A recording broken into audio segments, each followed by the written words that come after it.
2024 সালের জুলাই ও 5ই আগস্ট এই দুই সময় বাংলাদেশ দেখেছে এমন এক আন্দোলন যা ইতিহাসের গতিপথ পাল্টে দিয়েছে।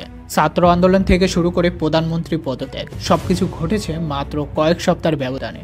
আজ আমরা দেখব কিভাবে এই গল্প শুরু হলো এবং শেষ হলো।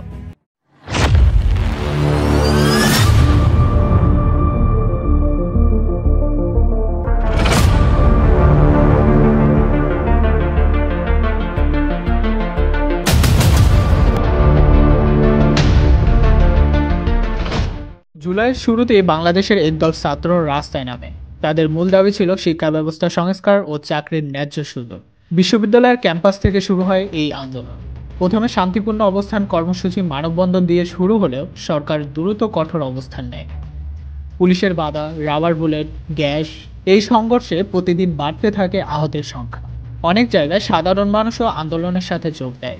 জুলাইয়ের মাঝামাঝি আন্দোলন ছড়িয়ে পড়ে দেশের বিভিন্ন জেলায়। জুলাইয়ের শেষ সপ্তাহে পরিস্থিতি আরও ভয়াবহ রূপ নেয়।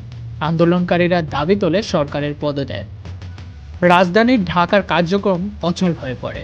রাস্তার গাড়ি চলাচল বন্ধ হয়ে যায়, ব্যবসা বাণিজ্য বন্ধ হয়ে পড়ে।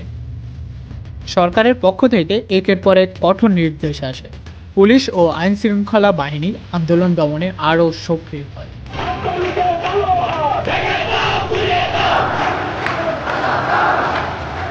কিন্তু আন্দোলনকারীরা পিছিয়ে যায়, বরং দাবি আরও জোরালো হয়। 5ই আগস্ট ভোর থেকে রাজধানী ঢাকা সহ সারা দেশে উত্তেজনা চরমে ওঠে। আন্দোলনকারীরা প্রধান প্রধান সড়ক অবরোধ করে। সংঘর্ষে নিহত ও আহত সংখ্যা দ্রুত বাড়তে থাকে। হাসপাতালগুলো ভর্তি হয়ে যায় আহত ছাত্র ও সাধারণ মানুষের। দুপুর নাগাদ আসে সেই সংবাদ যা দেশের রাজনৈতিক ইতিহাসে বিরাট পরিবর্তন আনে। প্রধানমন্ত্রী শেখ হাসিনা পদত্যাগ করেছে এবং দেশ ত্যাগ করেছে। এই খবর ছড়িয়ে পড়লে মানুষের মাঝে মিশ্র প্রতিক্রিয়া। কেউ আনন্দে কাঁদছে, কেউ আবার আতঙ্কিত হয়ে পড়ছে ভবিষ্যৎ নিয়ে। সরকারবিহীন অবস্থা দেশ জুড়ে বিশৃঙ্খলা তৈরি হয়। গুরুত্বপূর্ণ অফিস, সরকার ভবন ও সড়কগুলোতে নিয়ন্ত্রণের বাইরে চলে যায় পরিস্থিতি।